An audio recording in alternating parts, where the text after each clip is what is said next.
Assignment किसे होगा तो बोलो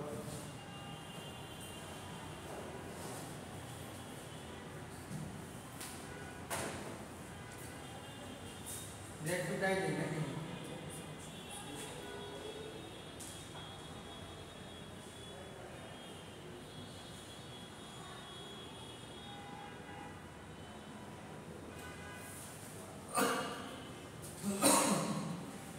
डेट ऑफ सबमिशन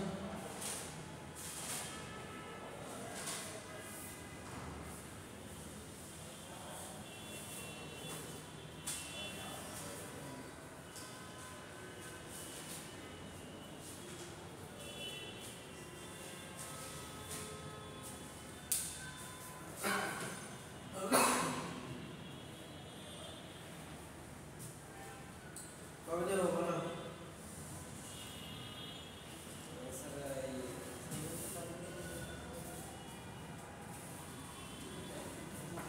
दस तारीखेर आगे तो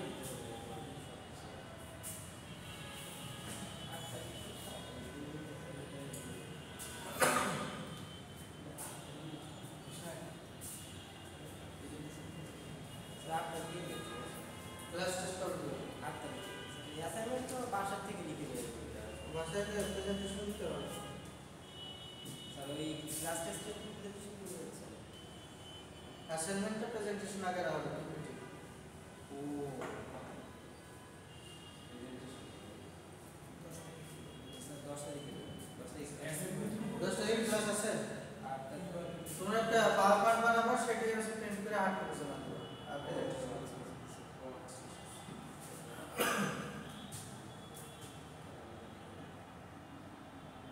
10 तारीख की क्लास আছে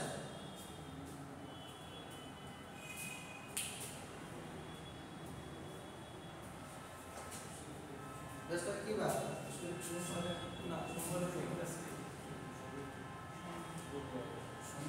9 তারিখ 9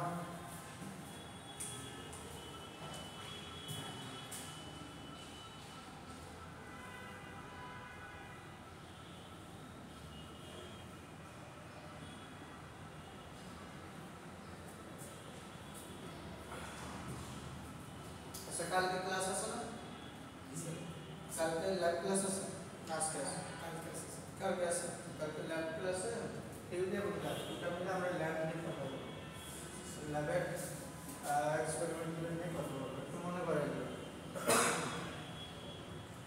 তাহলে অ্যাসাইনমেন্ট হচ্ছে এত তারিখ ক্লাস টেস্ট সেটা একটা দিছো না হ্যাঁ এক্স্যাক্টলি স্যার ক্লাস সেটা কবে দিব 8 তারিখ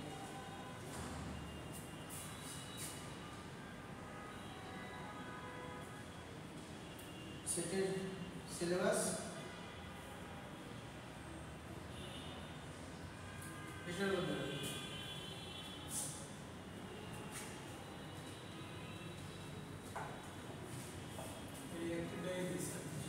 রেক্টিভ ডে ঠিক আছে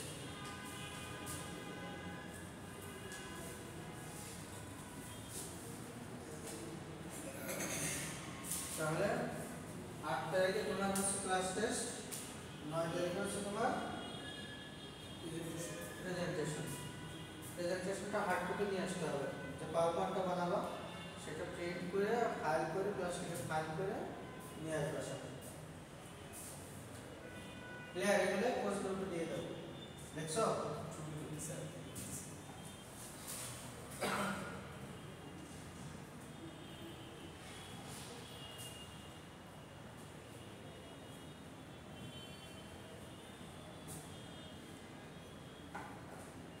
শেষ স্যার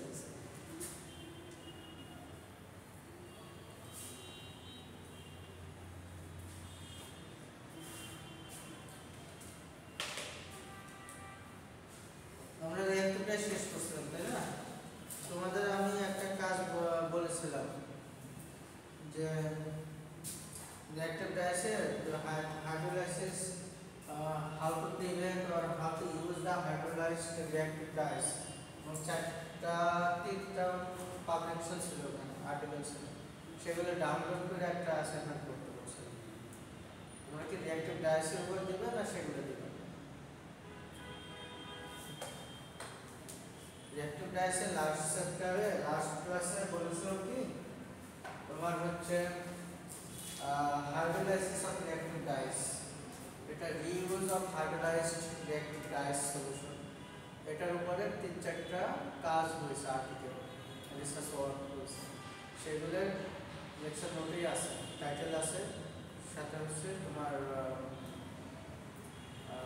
অথর অথবা যারা রিসার্চার তাদের নাম শুনছি, তো এগুলো ডাউনলোড করে অ্যাভেলেবল আছে, ডাউনলোড করে ওর উপর একটা প্রেজেন্টেশন বানাতে বলছি। রিসার্চ নোটের হ্যাঁ, সেগুলো করছো? স্যার রিসার্চের কাজটাকে আমরা স্টার্ট করব, ওটা কাজ করা আছে, আর ওইটাই আমাদের স্যার আমাদের তো বলছিলেন যে আমাদের 11 ব্যাচের জন্য নেক্সট সেশন থেকে স্টার্ট করব, আর 10 ব্যাচের জন্য রিসার্চের দিনে একটু ভাড়াদারি করা হয়, সেই জন্য স্যার একটু কমপ্লিট আমাদের লাস্ট ক্লাসে হাইড্রোলাইসিস ভালো করে বুঝো, শোনো কি বলতেছি। Hydrolysis of reactive dyes, reactive ডাইসের সবচেয়ে বড় প্রবলেমের একটা হচ্ছে তোমার প্রচুর পরিমাণ ডাইস হাইড্রোলাইজ হয়।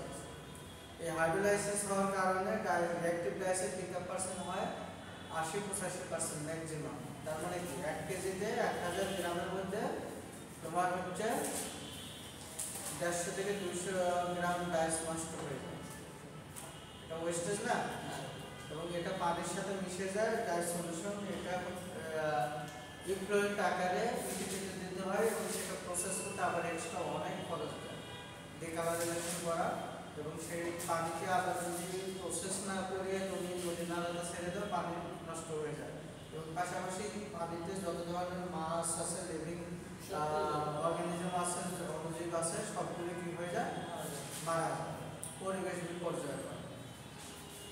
এটা হচ্ছে এই হাইড্রোলাইসিস যে রিঅ্যাক্টিভ ডাইস সলিউশন আছে, এইগুলিকে রিইউজ করার জন্য বেশ কিছু রিসার্চ ওয়ার্ক আছে, সেইগুলো লাস্ট ক্লাসে রিঅ্যাক্টিভ ডাইসের স্লাইডের মধ্যে আছে।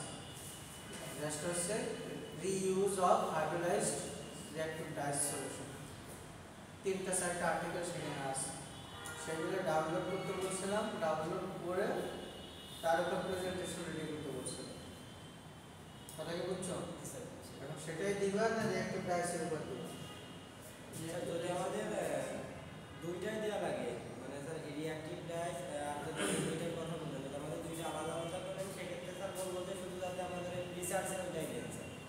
যদি তোমরা রিঅ্যাক্টিভ ডাইসের মধ্যে রাখো, হাইড্রোলাইসিস পার্টটা রাখো, তাহলে ওই যে রিসার্চ ওয়ার্কগুলো হয়েছে সেগুলোর 1-2-3 স্লাইড সেখানে তোমরা অ্যাড করে দিতে পারো। আমার কথা বোঝালেন? তুমি রিঅ্যাক্টিভ ডাইসের উপর করতে থাকো, ইন্ট্রোডাকশন, অবজেক্টিভস এগুলো ব্যবহার করতে থাকো, পাশাপাশি যে কাজগুলো হয়েছে রিইউজ অথবা recycle of hydrolysed reactive dyes, ওই পেপারগুলোর থেকে তারা কীভাবে কাজ করেছে সেই বিষয়গুলো তুমি আনতে পারো, কী মেথডে কীভাবে কোন ধরনের কেমিক্যাল ইউজ করছে এবং কীভাবে রিইউজ করছে সেগুলো তুমি ওখানে 2-3টা স্লাইড বানাতে পারো। যেমন হচ্ছে তোমার যদি এরকম হয় jute dye with hydrolysed reactive dye solution, তো সেক্ষেত্রে তুমি ম্যাটেরিয়ালস নিতে পারো, কী কী ম্যাটেরিয়ালস ইউজ হচ্ছে, ডাই সলিউশন তো তোমার রিঅ্যাক্টিভ ডাই সলিউশন মানে ইউজ করা রিঅ্যাক্টিভ ডাই সলিউশন, তারপর সেখানে এক্সট্রা কেমিক্যাল ইউজ করা হয়েছে, জুট ফাইবার ইউজ করা হয়েছে, রেসিপিটা দিতে পারো, ল্যাপটপটা দিতে পারো, পাশাপাশি কি আউটকাম হয়েছে। এটা তাহলে স্যার আমাদের দেখা যাচ্ছে কি যে রিঅ্যাক্টিভ ডাইসটাই থাকবে, বাট এই রিঅ্যাক্টিভ ডাইস আমরা এটাকে ব্যবহার করে আমরা কি কি এদিকে বেনিফিটটা পাচ্ছি আমাদের রিসার্চ। রিঅ্যাক্টিভ ডাইসের না শুধু একটা topic hydrolysis of reactive dyes, ওইখানে এই আর্টিকেলগুলো আছে, বুঝলেন? সেইখানে যে ওই আর্টিকেলগুলো থেকে তারা কিভাবে রিইউজ করছে, reuse of hydrolysed of reactive dyes, সেইখানে যে এই পেপারগুলো থেকে তারা কিভাবে এই হাইড্রোলাইসিস করা সলিউশন দিয়ে তারা জুট ডাই করছে, নাইলন ডাই করছে, সেই জিনিসগুলো নিয়ে তোমরা কথা ওখানে 2-3টা স্লাইড বানাতে পারো। আবার হচ্ছে তোমার ক্যাটালাইজেশন করছে, এইগুলোর উপর একটা স্লাইড দিতে পারো। একটু রিঅ্যাক্টিভ ডাইসের টপিকসটা তোমরা পিডিএফটা ওপেন করে লিখো, দেখার পরে কনফিউশন থাকলে আবার আমাকে বলো। ঠিক আছে স্যার।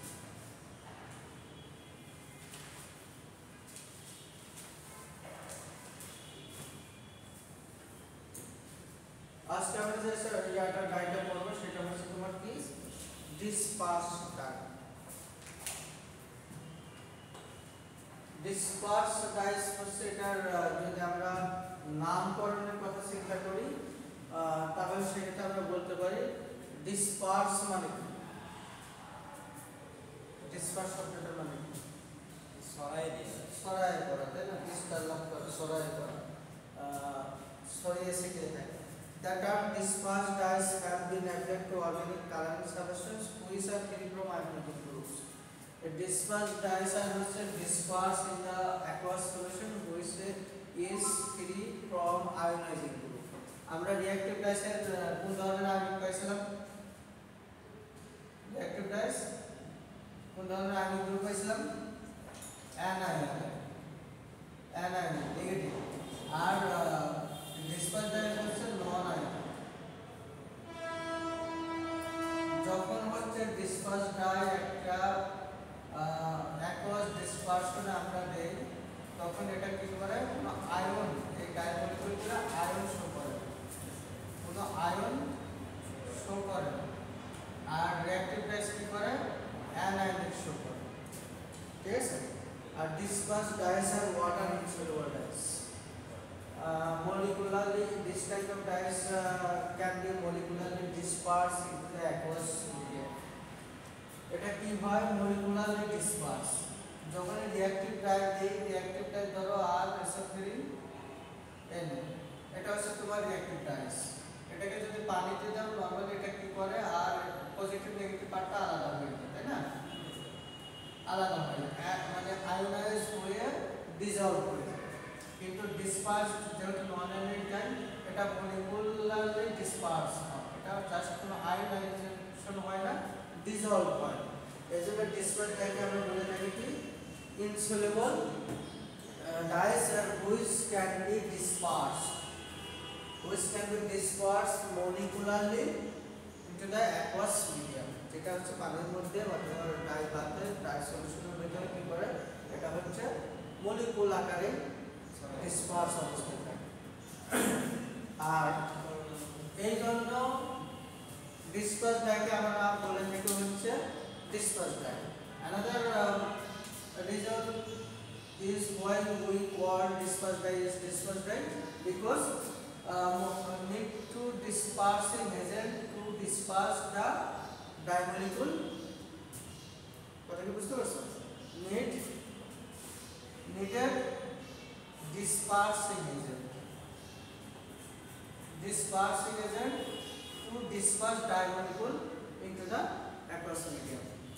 মানে আমরা যদি বলি দুটো মেইন রিজন, একটা হচ্ছে dispersing agent regard to disperse the dye molecule into the aqueous medium, another is molecularly disperse into the aqueous medium. এই দুটো রিজনের কারণে আমরা এই ডাইকে ডিসপার্স ডাই বলতেছি। কথা কি বুঝতে পারছো? তাহলে প্রথম ইন্ট্রোডাকশন অথবা ডেফিনিশনের দিকে যদি তোমাদের বলা হয় অথবা right short on disperse die বলা হয় তাহলে অবশ্যই তোমরা এই বিষয়টা লাগবে। Disperse dyes R ইনসoluble organic coloring substance which is non-ionic dyes when dissolve or disperse into the aqueous medium and needed dispersing agent to disperse into the aqueous medium. Just এই তিনটা ইনফরমেশন তোমাকে লাগবে, নন আয়নিক এবং মলিকুলারলি disperse হয় এবং dispersing এজেন্টের প্রয়োজন হয়। তিনটা জিনিস যদি তুমি বুঝতে পারো তাহলে তুমি তোমার মতো করে লিখতে পারবে। আচ্ছা, this type of dyes are special types of dyes. কি স্পেশাল টাইপ অফ ডাইস? এটা হচ্ছে হাইড্রোফোবিক ফাইবারের প্রতি কেন স্পেশাল ডাইস বলতেছি? Because of ability and attraction to hydrophobic nature of fiber. মানে যেভাবে ফাইবারের হাইড্রোফোবিক নেচার আছে। সেলুলোজের কি হাইড্রোফিলিক না? কটন পানি অ্যাবজর্ব করে না, পলিস্টার কি অ্যাবজর্ব করে? খুবই নেগলিজেবল অ্যামাউন্ট। ময়েশ্চারিংয়ের মতো 0.4%, আর কটনের মতো 8.5%, তাই না? পলিস্টার ফাইবারের হচ্ছে তোমার ময়েশ্চার রেডিয়েন্স অথবা ময়েশ্চার কন্টেন্টের পরিমাণ খুবই কমে যায়। সেক্ষেত্রে এই যে পলিস্টারের কথা আমরা বলতেছি, নাইলন বলতেছি, পলিস্টার, নাইলন এগুলো হচ্ছে তোমার হাইড্রোফোবিক নেচারের ফাইবার। কোন ধরনের fibre? Hydrophobic. Disperse dyes are special types of dyes because of this type of dyes have ability or substantivity to the hydrophobic fibers. কথা কি বুঝতে পারছো? তাহলে কয়টা ইনফরমেশন আসলে এখানে? চারটা। প্রথমটা হচ্ছে তোমার disperse dyes are non-ionic organic coloring substance which can be dispersed into the aqueous dispersion medium by the assistance of dispersing agent. তাহলে কয়টা আসলে non-ionic molecularly dispersed হচ্ছে aqueous medium এবং dispersing agent is required. And these types of dyes are special types of dyes because this type of dyes have a special tendency, affinity or substitutability towards the hydrophobic nature of fibers. এই চারটা information যদি তুমি বুঝতে পারো তাহলে disperse die সম্বন্ধে তোমার বেসিকটা হয়ে যাচ্ছে। তাহলে বুঝতে পারছো? আচ্ছা, এখন আসো নরমালি হাইড্রোফোবিক নেচারের ফাইবারগুলো কোনগুলো? Polyester, nylon. ডিসপার্স ডাইতে আমরা নরমালি কটন ডাই করি না, সেলুলোজিক ডাই করি না।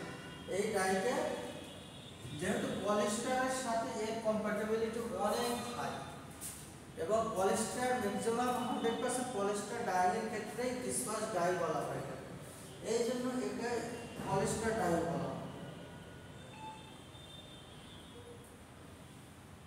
যদি তোমার এরকম হয় কোশ্চেন আসে which dye or colouring substance is called polyester die?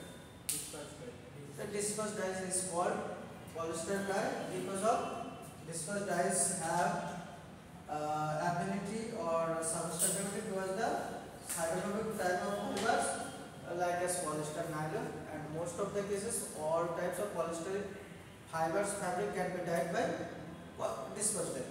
That's how you can say dispersed dyes are polyester dyes. Achha.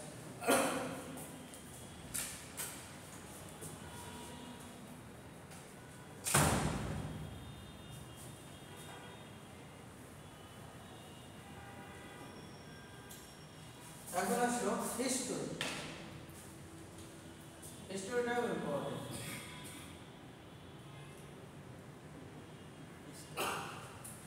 In 1922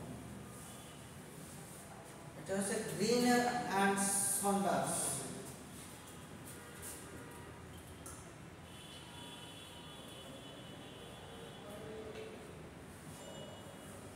ওনারা কি করে প্রথম একটা অ্যাজো কম্পোনেন্ট তৈরি করে, কালারিং সাবস্টেন্স তৈরি করে, যেটার মধ্যে কি ছিল সলিউবলাইজিং গ্রুপ আছে না। আমরা এই রিঅ্যাকটিভ ডাইসের একটা স্ট্রাকচার যদি কনসিডার করি, একটা কমন একটা ডাইসের স্ট্রাকচার কনসিডার করি, সেখানে আমরা কি দেখছিলাম? ক্রোমোজোম মানে মেইন বডিটা দেখেছিলাম, অ্যাজো গ্রুপ দেখেছিলাম, পাশাপাশি দেখছিলাম solubilising group, bridging group, functional group, এগুলো আমরা দেখেছিলাম। তো সেক্ষেত্রে 1922 সালে গ্রিন এবং সন্ডার্স নতুন এক ধরনের কালারিং সাবস্টেন্স ওনারা ডেভেলপ করতে চান এবং ডেভেলপ করতে গিয়ে ওনারা কি করেন, এই যে ডাইসের স্ট্রাকচার সলিউবলাইজিং গ্রুপ আছে না, আমরা দেখাইছিলাম কি সালফোনিক অ্যাসিড গ্রুপ দেখাইছিলাম, মনে আছে? এরকম সলিউবলাইজিং গ্রুপের সাথে ওনারা অ্যামাইনো গ্রুপ অ্যাড করেছে। কি করে? অ্যামাইনো অ্যাড করে দেয় এবং ওনারা এইটাকে এই যে ডাইসটা ওনারা প্রডিউস করেন amino group plus solubilising group attach করে, সেটা হচ্ছে যখন ডাইভাতে যায় দেখা যাচ্ছে স্লোলি ডিজলভ হচ্ছে, খুব আস্তে আস্তে ডিজলভ হচ্ছে, মানে তার হচ্ছে সলিউবিলিটি কম। আচ্ছা, এবং আস্তে আস্তে ডিজলভ হওয়ার পরে দুইটা কম্পাউন্ড এখানে সেপারেটলি পাওয়া যাচ্ছে। একটা হচ্ছে অ্যাজো কম্পাউন্ড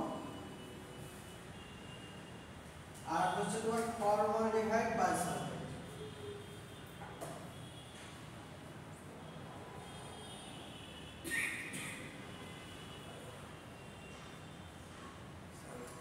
এই দুটা মানে এই যে যখন হচ্ছে অ্যামাইনো সোলুবলাইজিং গ্রুপের সাথে অ্যামাইনো গ্রুপটা অ্যাড হচ্ছে এবং যখন এটা অ্যাকোয়াস ডিসপারশনে দেওয়া হচ্ছে এটা হচ্ছে স্লোলি ডিসলভ হচ্ছে এবং ডিসলভ হওয়ার পর দুইটা কম্পাউন্ড জাস্ট হচ্ছে তারা একটু বেশি করে হাইলাইট হচ্ছে। একটা হচ্ছে তোমার অ্যাজ এ কম্পাউন্ড আর হচ্ছে ফর্মালডিহাইড বাইসালফেট।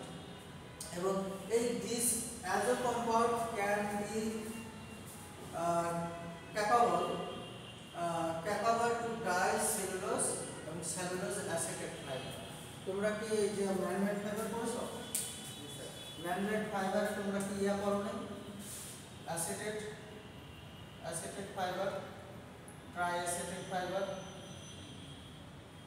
পড়ছো? এগুলো হচ্ছে রিজেনারেটেড ফাইবার।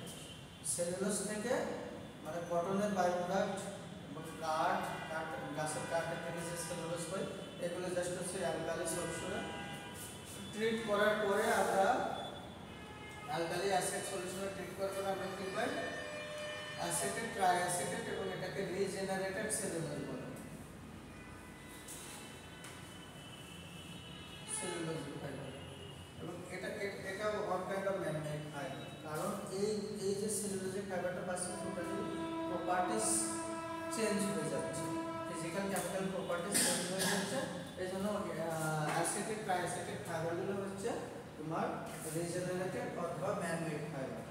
আচ্ছা, এখন আসো এই যে অ্যাজ এ কম্পাউন্ড গ্রিন এবং সন্ডার্স যে ধরনের কম্পাউন্ডটা ডেভেলপ করেছিল সেই অ্যাজ এ কম্পাউন্ডটা হচ্ছে অ্যাসিটেট এবং সেলুলোজকে ডাই করার জন্য ক্যাপাবল ছিল। এবং ফার্স্টের নাম দিয়েছিল তারা হচ্ছে আয়োনামাইন এবং এই কালারিং সাবস্টেন্সকে তার নাম দিয়েছিল আয়োনামাইন। এরপরে 1924 সালে ব্র্যাডলি এবং এলিস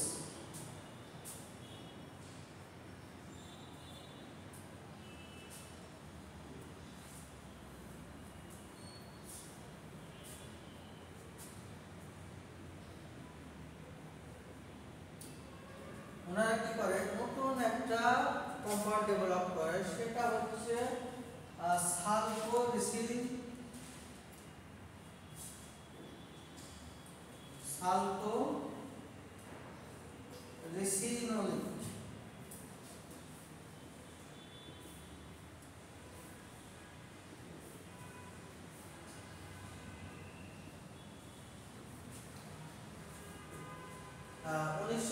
সালে 1924 Bradley and Ellis produced another compound whose name is sulforesinolic acid SRA and which is capable to dye acetate fiber.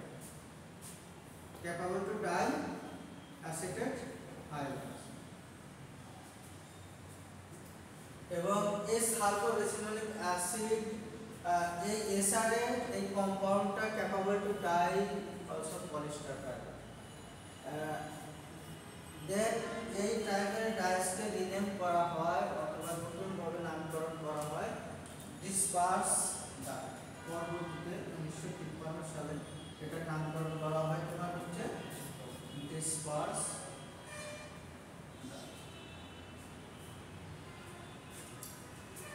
এটা গেল হচ্ছে তোমার হিস্টোরি। যদি আমি একটু সামারাইজ করি হিস্টোরিটা, প্রথমে হচ্ছে 1922 তোমার গ্রেড এবং স্পন্ডার্স ওনারা কি করে একটা অ্যাজ এ কম্পাউন্ড ডেভেলপ করে এবং সেই অ্যাজ এ কম্পাউন্ডের সাথে ওনারা দেখেন যে সোলুবলাইজিং গ্রুপের সাথে অ্যামাইনো গ্রুপটা অ্যাড হয়ে গেছে এবং সেই কম্পাউন্ডটা ওনারা যখন অ্যাকোয়াস ডিসপারশনে দেয় অথবা পানিতে দেয় তখন এটা স্লোলি ডিজলভ হতে থাকে এবং ওনারা দেখতে পারেন যে অ্যাজ এ কম্পাউন্ড এবং ফর্মালডিহাইড বাইসালফেট এখানে আছে এবং সেই কম্পাউন্ডটা কি নামকরণ করা হয় আয়োনামাইন এবং যেটা দিয়ে সেলুলোজ এবং অ্যাসিটেট ফাইবার ডাই করা পসিবল ছিল।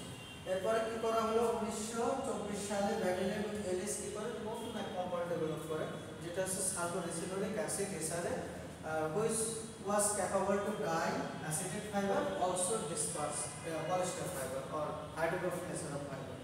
তখন এই সালফোরেসিনোলিক অ্যাসিডটাকে পরবর্তীতে নামকরণ with the assistant of dispersing agent পরবর্তীতে নামকরণ করা হয় এটা ডিসপার্স ডাই। কারণটা হচ্ছে এটা হচ্ছে ওয়াটার ইনসলুবল এবং এর সাথে যদি ডিসপারসিং এজেন্ট ইউজ করা যায় তাহলে এটা মলিকুলারলি ডিসপার্স হয় অ্যাক্রস মিডিয়ামে এবং এটা হচ্ছে হাইড্রোফোবিক ফাইবার যেমন পলিস্টার নাইলনের প্রতি তার টেন্ডেন্সি আছে, অ্যাফিনিটি আছে, খুব সহজে ডাইং করা যায়। এই জন্য এটাকে পরবর্তীতে নামকরণ করা হয় 1953 সালে হুন্ডাই ডিসপার্স। এটা হলো হিস্ট্রি।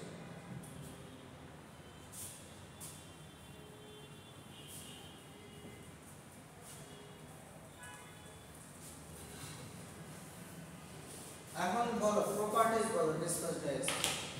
তোমরা বলো এই ইন্ট্রোডাকশন এবং হিস্টরি থেকে প্রপার্টিজ বলো।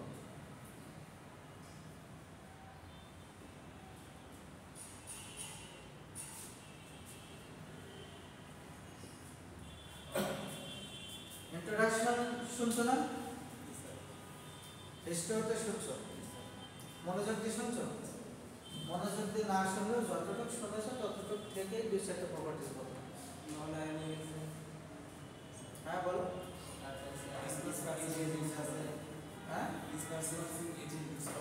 Dispersing agent is required to disperse molecularly into the hydrophobic nasal fiber tendency has affinity to hydrophobic fibers. For example, polyester, nylon. Not ionic. এটা হচ্ছে তোমার পানিতে দিলে আয়নাইজ হয় না অথবা অ্যাকোয়াস মিডিয়ামে দিলে আয়নাইজ হয় না। আর insoluble in water. And during the manufacturing time, its molecular size is so big, need to grinding or need to break down into the smaller particle size. যখন এটা অ্যাপ্লিকেশন ফর্মে আসে dispersed dice molecule are the smallest dice molecule as comparison with others dice molecule. Yes. And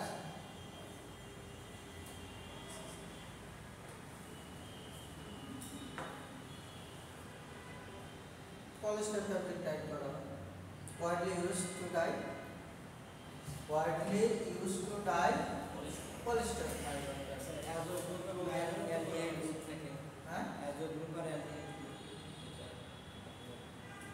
manufacturing হিস্টোরিতে ওটা বাদ দাও, ওটা তো যখন রেসিনিক সালফার রেসিনিক অ্যাসিড হয়ে গেছে ওটা। আচ্ছা, in some cases carrier can be used to dye. আচ্ছা, আরেকটা ইম্পর্টেন্ট প্রপার্টিজ এখানে আছে যেটা হচ্ছে high temperature, high pressure is required. ওটাকে বুঝতে পারছো? High temperature high pressure is required. আর তোমার হচ্ছে in some cases carrier is used for dyeing of polyester with low temperature. ইনসলুবলের কারণে কি হাই টেম্পারেচার লাগে? ইনসলুবলের কারণে এবং নরমালি আয়োনাইজ না হলে তো আয়ন না হলে তো চার্জ ক্রিয়েট হচ্ছে। আর হাইড্রোফোবিক ফাইবারগুলো তো আসলে সেখানে তো তাদের কোনো চার্জ নাই, পলিস্টারের কোনো চার্জ আছে। কটনে আমরা দেখছিলাম সারফেস চার্জ অ্যানায়নিক, কটন ফাইবারের সারফেস চার্জ হচ্ছে নেগেটিভ চার্জ। আবার এই ধরনের সেলুলোজিক আছে, কিন্তু সিনথেটিক পলিস্টার নাইলনে এগুলো সারফেস চার্জ নেই। তো সেক্ষেত্রে ডাইসেরও নাই ফাইবারও নেই, তাহলে সেক্ষেত্রে তোমার ইন্টারাকশনটা কেমন হবে, অ্যাফিনিটিটা কেমন হবে? সেক্ষেত্রে কি হচ্ছে এখানে হাই টেম্পারেচার এবং প্রেশারটাই অ্যাক্সেলারেশন হিসেবে কাজ করতেছে ডাই মলিকুলগুলো পেনিট্রেশনের জন্য। আর এখানে কোনো আমরা স্পট ইউজ করি না, পলিস্টার ডাইয়ের ক্ষেত্রে আমরা কোনো স্পট ইউজ করি না, ইলেকট্রোলাইট ইউজ করি না। রিঅ্যাক্টিভ ডাইসের ক্ষেত্রে আমরা বলছিলাম যে বস্তা ট্রান্সফার স্পট ইউজ করতে হয়, সেটা ইলেকট্রোলাইট হিসেবে কাজ করে এবং সেলুলোজার সারফেস চার্জ হচ্ছে নেগেটিভ থাকে, রিঅ্যাক্টিভ ডাইস মলিকুলেরও নেগেটিভ থাকে। নেগেটিভ ইলেকট্রোলাইট কি করতেছে তোমার সেটা কন্ট্রোল করার জন্য ইলেকট্রোলাইট কি করতেছে ফাইবারের সারফেসটাকে পার্শিয়ালি পজিটিভ করে দিচ্ছে তখন এসে পজিটিভ নেগেটিভ নিউট্রাল করতেছে, নিউট্রাল করে দিচ্ছে। এই গেল হচ্ছে তোমার প্রপার্টিস। তাহলে প্রপার্টিস অফ ডিসপার্স ডাই খুবই ইম্পর্টেন্ট, এটাও এক দুই মার্কের কোশ্চেন থাকতে পারে। আরেকটা হচ্ছে এখানে লিখে নাও, একটা হচ্ছে তোমার ওয়াশ অ্যান্ড লাইট ফাস্টনেস আর সো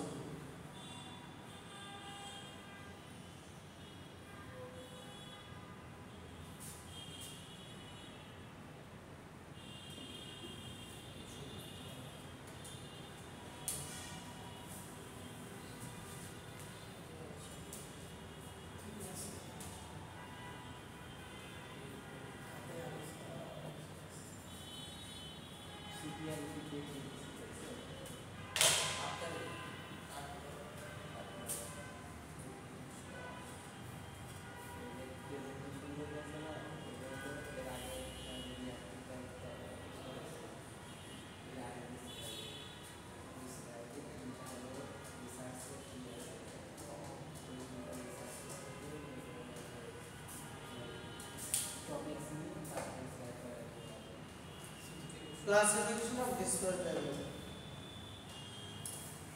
দুই ভাবে আমরা ডিসপার্স ডাইসকে ক্লাসিফাই করতে পারি। একটা হচ্ছে based on the chromophore group present in the diameter, and another is fastness properties according to the or based on the fastness properties of dice disperse dice। তো দুইটা ভাবে আমরা ক্লাসিফাই করতে পারি। একটা হচ্ছে তোমার আসো কেমিক্যাল কম্পোজিশন,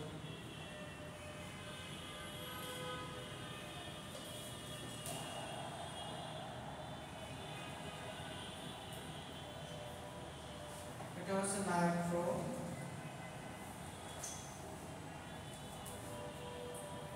মোনোয়াজো,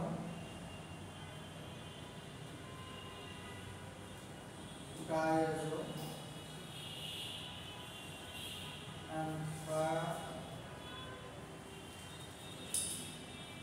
anthraquinone,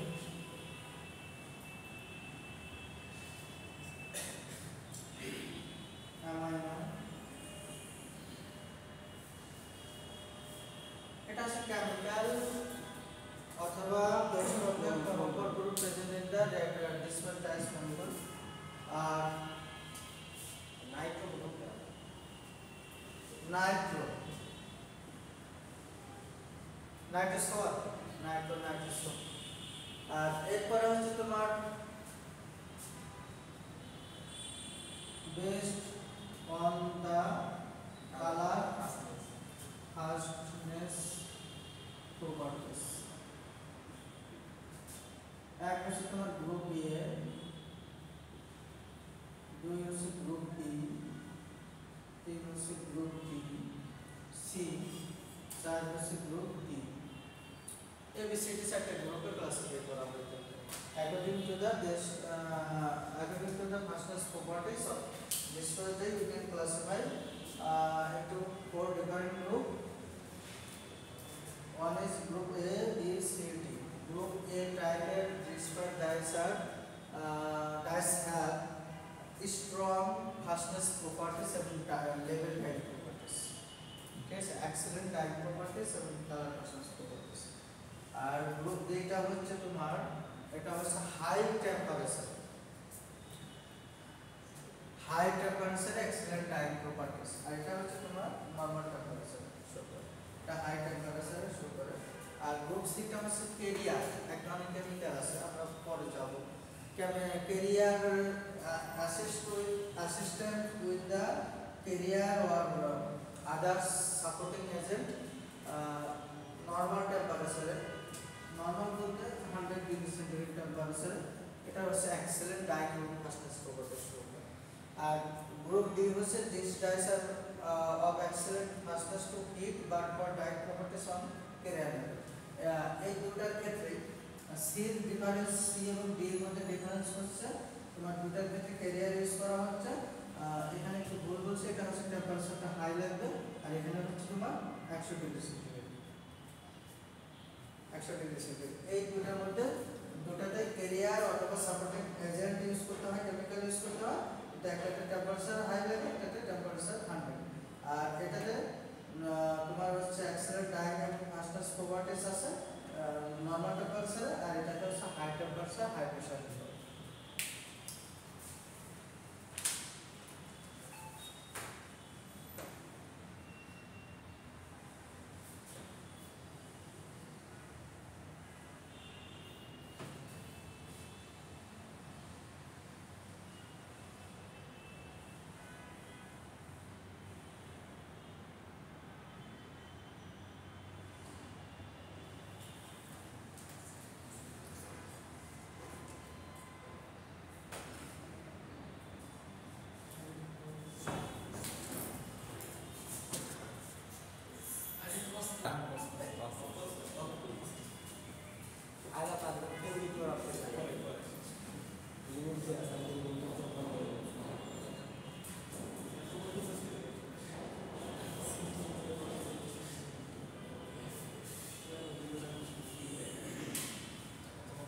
अच्छा ट्रेड नेम और कमर्शियल नेम বলতে কি বুঝো বলো? বাণিজ্যিক নাম সেটা তো বুঝলাম, এটা তার কি বুঝছো? কি জিনিসটা বুঝতেছো? যে ট্রেড নাম থাকবে যে নামটা একটা কোম্পানি সেই নামটা এক এক দেশের যে একটা কোম্পানি আছে, এটা কোন দেশের, এটা এইভাবে চেনা যায়। ওই নেম কেউ ইউজ করতে পারবে না, ইউজ করলে ওই মানে অন্য কারো ট্রেড নেম আমাদের অন্য কোম্পানি ইউজ করতে হবে। ট্রেড নেমটা হচ্ছে তোমার বাণিজ্যিক নাম, ঠিক আছে। পাশাপাশি যে একটা বিষয় হচ্ছে তুমি একটা প্রোডাক্টের ট্রেডমার্ক করেছো, নাম দিয়েছো, ওটা কেউ ইউজ করতে পারে। এখন ধরো তোমার ওই প্রোডাক্টটা চীন থেকে জাপান থেকে তোমার ওই প্রোডাক্টটা কিনবে, তাহলে সে বুঝতে পারবে যে এটা হচ্ছে অমুক কোম্পানির প্রোডাক্ট। আচ্ছা ধরো তুমি কি তৈরি করতেছো, একটা কালার তৈরি করতেছো ডিসপ্লেটা। এখন এই ডিসপ্লে দেখে তুমি একাই তৈরি করো? না স্যার, অনেক দেশ ধরো 100টা কোম্পানি আছে, সবাই যদি সেম ডিসপ্লে ডাইস হিসেবেই দিত, তাহলে যখন তুমি 10টা কোম্পানি থেকে ডাইস আসতো তুমি কি আইডেন্টিফাই করতে পারতে? না স্যার, আর একই জিনিস 5 জন বানাইলে কি একরকম হয় না 5 রকম? 5 রকম হয় না? তার মানে কি? তখন অবশ্যই তোমার একই জিনিসকে আইডেন্টিফাই করা দরকার। এই জন্য আসলে ট্রেড আর কমার্শিয়াল নেমটা ইম্পর্টেন্ট, এবং এই ট্রেড নেম দিয়ে আমরা আসলে বুঝতে পারি কোন কোম্পানি কোন ডাইস এবং তার প্রপার্টিসগুলো কেমন। ক্যারাসিল আসো, এটা হচ্ছে তোমার 1 নম্বর, যেটা অনেক আছে, আমরা কয়েকটা এক্সাম্পল দেব। ক্যারাসিল, এটা হচ্ছে সিবাগেইগি, সিবাগেইগি সুইজারল্যান্ড।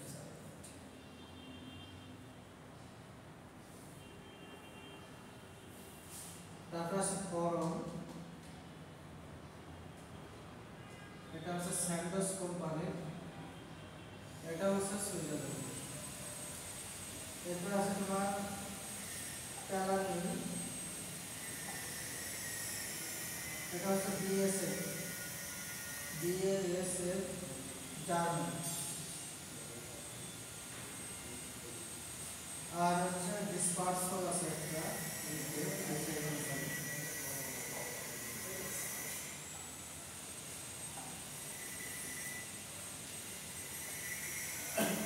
এরকম অসংখ্য কোম্পানি আছে।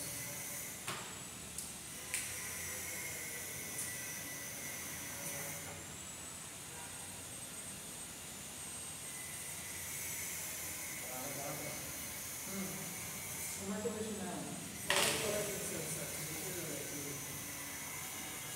স্যার হ্যাঁ আছে, ক্লাসে আছে স্যার, 10 মিনিট লাগবে। হ্যাঁ 10-15 মিনিট অনেক সময় স্যার, উপরে চলে আসো। 15 মিনিট অনেক সময়, 15 মিনিট অনেক সময়। হ্যাঁ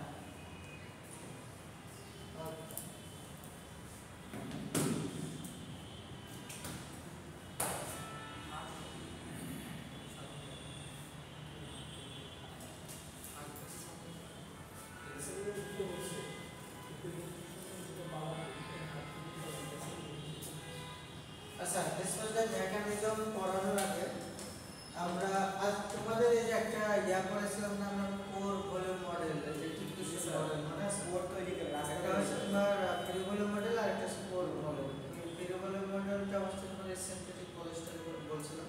আর কোরটা বলেছিলাম natural fibre, cellulosic, others fibre. ওটাই মোটামুটি এখানে নিয়ে আমরা ডিসকাস করব। তার আগে এই মেকানিজম যাওয়ার আগে কিছু এই স্লাইডে যে বিষয়গুলো আছে সেম, অলমোস্ট সেম, মানে নোট এবং স্লাইড একটু দেখে নিও, কিছু এখানে বেশি আছে।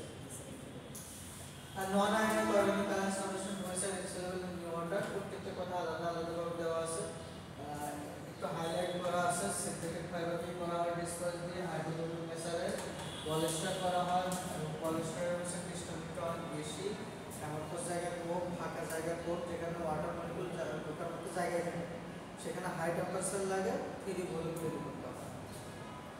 Insoluble in cold water, slightly partially soluble in hot water, can be dispersed in water, molecularly dispersed হয়, আর dispersing agent এর সাহায্যে এটা disperse হয়, যে কারণে disperse যাই বলা হয়। তো পলিস্টার এবং অ্যাসিটেট রেয়নের ক্ষেত্রে আমরা এগুলো ইউজ করি। আচ্ছা, this days are dispersed converted into fine particle. ওই নরমালি যখন ম্যানুফ্যাকচার করা হয় এটা পার্টিকেল সাইজ, মলিকুল সাইজ অনেক বড় থাকে, এটাকে গ্রাইন্ডিং করা হয়, অথবা হচ্ছে কোনো অ্যাপ্লিকেশন ফরম্যাট গেলে একদম ফাইন অথবা ক্ষুদ্র মলিকুল সাইজ আনা হয়। আর হাই টেম্পারেচার রিকোয়ার্ড, কারণ এখানে কোনো মলিকুলার অ্যাট্রাকশন হচ্ছে না। আয়নিক নেচার হচ্ছে নন আয়নিক, আর ফাইবার হচ্ছে হাইড্রোফোবিক, দুটার জন্য এখানে আসা হাই টেম্পারেচার হাই প্রেসার দরকার। আর হিস্টোরি এটা আমি বলেছি, সেম জিনিস। প্রপার্টিস অফ ডিসক্লোজার এটা বলেছি। এই যে ক্লাসিফিকেশন অথবা টাইপ সেটা বলেছি। তারপর ট্রেন নেম করলাম। এখানে ক্যারিয়ার কথাটা বারবার বলছি, এক ধরনের এজেন্ট, সেটার এক্সাম্পল এখানে দেওয়া আছে দেখো। টিউমার সেল, তারপর ম্যাটেক সেল, লিভাবল, তারপর আছে ডিলাটিভ, ইনভ্যালভ, হিসোকাল। এইগুলো হচ্ছে পোস্ট, এটা হচ্ছে জার্মানি পোস্ট, সিবাইরিয়া হচ্ছে Switzerland, Cyprus Switzerland, Bayer Germany, আর এসিআই টা সম্ভবত তোমার ইংল্যান্ড অথবা জার্মানি কিছু একটা হতে পারে, আমরা জানি। আচ্ছা, ডিসপার্সিং এজেন্টটা দেখো, মেকানিজম করার আগে ডিসপার্সিং এজেন্টটা একটু বুঝতে হবে।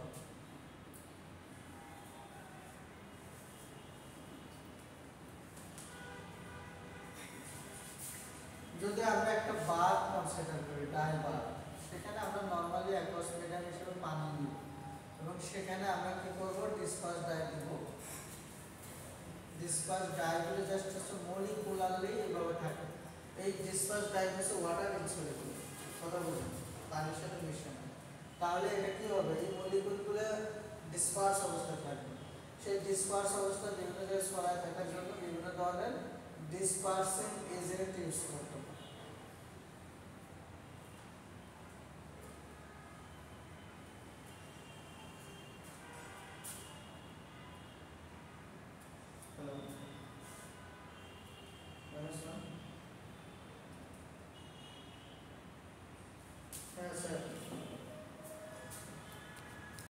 ডিসপার্স করতে গেলে, যেহেতু পানিতে দ্রবীভূত হচ্ছে না, ডিসপার্স করতে গেলে ডিসপার্সিং এজেন্টের প্রয়োজন। আর ডিসপার্সিং এজেন্টটা কি করতেছে, এই ডাইস মলিকুলগুলো জাস্ট হচ্ছে মলিকুল আকারে ইভেনলি অথবা কি বলে সুষমভাবে সলিউশনের মধ্যে ডিসপার্স করে রাখে, আচ্ছা ছড়ায় রাখে। এই কথাগুলো এখানে আছে দেখো, dispersed dyes are insoluble in water and form aqueous dispersion in water. At first these dye molecules are formed as large particles. আমি এই কথাটা বারবার বলছিলাম, যখন ম্যানুফ্যাকচারিং স্টেজে এই সাইজ ডিসপার্সড ডাইসের পার্টিকেল সাইজ বড় হয়, সেটাকে গ্রাইন্ডারের সাহায্যে অথবা তোমার অ্যাপ্লিকেশন ফর্মে স্মলেস্ট পার্টিকেলে নিয়ে আসতে হয়। So to ensure uniform and trouble-free dye, the dye should be present in diver in an uniform and very fine form. মানে এই ইভেন ডাইয়ের জন্য এবং গুড ডাইয়ের জন্য কি করতে হবে, ডাইস মলিকুলগুলোকে ফাইন করতে হবে, ক্ষুদ্র পার্টিকেল সাইজ একটু স্মলেস্ট করতে হবে, এবং পাশাপাশি ইউনিফর্মলি ডিস্ট্রিবিউশন করতে হবে। আর এই কাজগুলো করার জন্য dye special chemical is used in ডাইভার এন্ড ডিসপার্সিং এজেন্ট। কথা কি বুঝতে পারছো? They should be effective under dye condition. এই ডিসপার্সিং এজেন্টের কিছু কন্ডিশন থাকতে হবে। মানে যে কোনো ডাইং কন্ডিশন হোক সেই ডাইং কন্ডিশনে সে কম্প্যাটেবল হতে হবে। সেটা হাই টেম্পারেচার হতে পারে, নর্মাল টেম্পারেচার হতে পারে। আর যে ওয়াটারটা ইউজ করছে সেই ওয়াটারের মধ্যে যদি হার্ডনেসও থাকে, খরতাও থাকে, সেটাও যেন সে কম্প্যাটেবল করতে পারে। আর হাই টেম্পারেচার না আদার ডাইং সিস্টেম। এক্সাম্পল বলে দেখো কি কি আছে। ডিটারজেন্ট, সোপ, টিয়ার অয়েল বলে এটা, টার্কিরেট অয়েল। তারপর হচ্ছে তোমার alkyl sulphate, alkyl aryl sulphonate, এইগুলো হচ্ছে তোমার ডিসপারসিং এজেন্ট। তার মানে ডিটারজেন্টগুলো সিনথেটিক যে ডিটারজেন্ট তোমরা প্রসেস 1 করছো, সেটাতে ওই যে তোমার non ionic, ionic detergent, anionic detergent, সেগুলো আমরা ইউজ করতে পারি ডিসপারসিং এজেন্ট হিসেবে।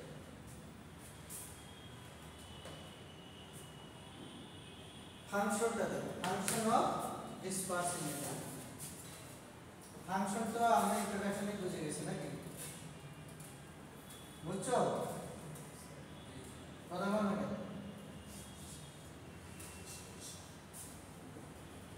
হ্যাঁ, এত ক্লাস করলে কথা আসে না। ফাংশনস অফ ডিসপারসিং এজেন্ট একটু পড়ো তো দেখি, পড়ো।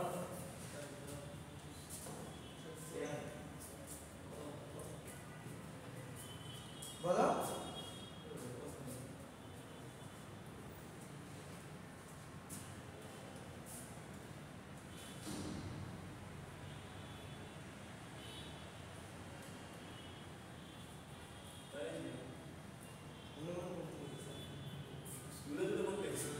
পড়ছো? আচ্ছা বলো এখন ফাংশনটা কি?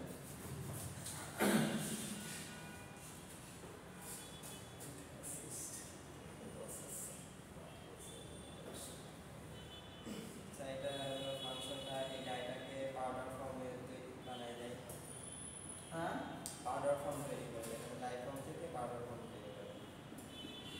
আর বেটা ডিসপারসিং এজেন্ট দিয়ে পাউডার ফর্মে যদি তুমি ডিসপারসিংকে স্টোর করতে চাও, পাউডার ফর্ম কনভার্সনে ইউজ করতে পারো। আবার ডিসপারশন, অ্যাকুয়াস মিডিয়ামে ডিসপারশন করে সলিউশন বানাতে তুমি ইউজ করতে পারো। দুটো কাজে করতে পারো। তারপর বলো।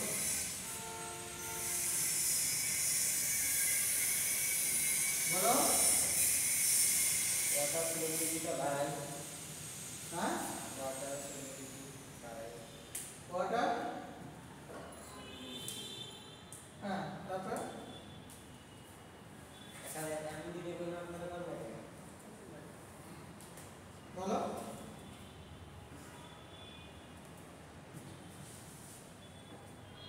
প্রথম কাজটা হচ্ছে পার্টিকেল সাইজকে রিডাকশন করা এবং ইউনিফর্মলি ডিসপার্স করা into the aqueous medium. It enables the dye to be formed in powder form. It facilitates the reconversion. এখানে স্পেসিফাই আছে reconversion of the dye powder into disperse which is required for dye. ওই যে powder থেকে আবার সলিউশনের মধ্যে disperse করতে। It maintains the dispersion in fine form. এই যে খুব ওই যে পার্টিকেল সাইজ রিডাকশন, এটা হচ্ছে সেম জিনিস। আচ্ছা, এখানে একটা চিত্র আঁকেছি, ইমেজ। একটা ফাইবারকে যদি আমরা এনলার্জ করি মাইক্রোস্কোপে দেখি, তাহলে কয়টা রিজন পাই? দুইটা। কি কি? ক্রিস্টালাইন আর এই ফাঁকা জায়গাগুলো আমরা বলতেছি যেখানে যেখানে তোমার মলিকুলগুলো একটু ডিসটেন্সে থাকে এবং চেইনগুলো মানে কি বলে লং ডিস্টেন্সে থাকে এবং সেম স্লিভেস হওয়ার সেখানে পসিবিলিটি থাকে। এটা হচ্ছে অ্যামরফস, ফ্রি স্পেস থাকে। পলিস্টার ফাইবারের এই ক্রিস্টালিনিটি অনেক বেশি, অনেক বেশি। এই ক্রিস্টালিনিটি যে কোনো ক্রিস্টালাইন বেশি কিন্তু হলে অ্যাম্পলিফিকেশনটা কম থাকে, তাই হ্যাঁ, অ্যাম্পলিফিকেশনটা কম থাকে। অ্যামরফস অনেক কম, ক্রিস্টালিনিটি অনেক বেশি। আকার জায়গার পরিমাণ অনেক কম। আর এই যে জায়গাগুলো, এটা হচ্ছে তোমার অ্যাটমিক প্লেন, অ্যাটমিক প্লেন অথবা লেয়ার, যেগুলো হচ্ছে যেমন এরকম কাটআপগুলো ক্লোজলি থাকে একটার সাথে। এই লাইনগুলো এত ক্লোজ থাকে যে কিন্তু ফাঁকা জায়গা থাকে। অ্যাটমগুলো প্যারালালি থাকে লাইন আকারে এবং খুব ক্লোজলি থাকে লাইনগুলো। এখানে তোমার কোনো ফ্রি স্পেস থাকে না। তার মানে কি এর ভিতরে কি আসলে কোনো ডাইস মলিকুল পেনিট্রেট করা পসিবল, যেটা হচ্ছে ফ্রি ভলিউম মডেলে আমরা পড়ছিলাম, মনে আছে?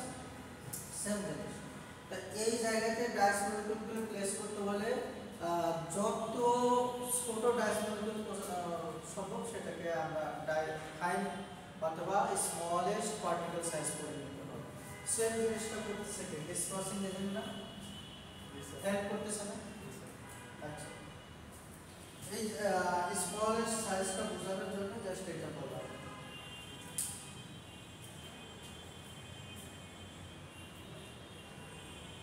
এরপরে আসো chemistry of disperse dyes. Disperse dyes have the smallest molecules of all the common dye classes. এই কথাটা আমরা অনেকবার বলেছি। তারপর আসো এই preserve of disperse dye molecule is their lack of polar group. যেহেতু আয়নিক হচ্ছে না, পোলার গ্রুপের অভাব থাকার কারণে তোমার ওয়াটার ডিজলভ সলিবিলিটি হচ্ছে না, সেক্ষেত্রে তোমার ইনসলিবল হচ্ছে এবং সেটাকে তোমার আয়রন মধ্যে পেনিট্রেট করতে গেলে ডাইস সাইজ ছোট করতে হচ্ছে। Disperse dyes are classified into two group on the basis of chemical structure. এগুলো কিন্তু আগে বলেছি। হ্যাঁ, শেষ হয়নি, এই শেষ করে দেবো।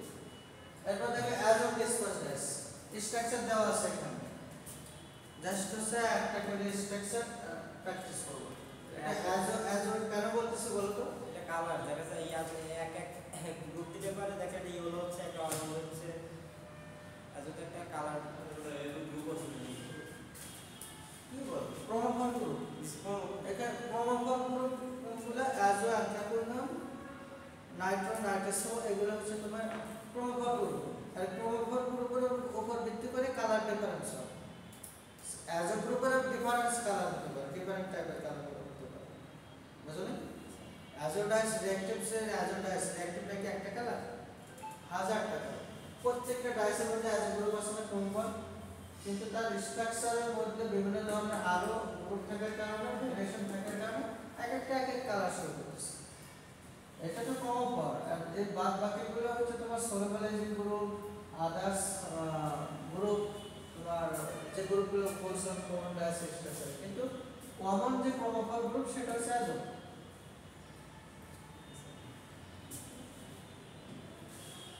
এরপর আছে অ্যান্থ্রাকোনাম।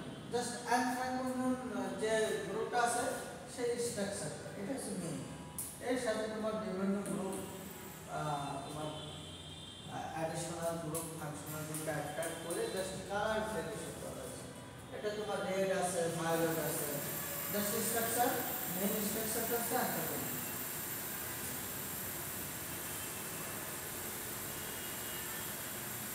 নেক্সট ক্লাসে আমরা ডাইনামিক আজকে স্যার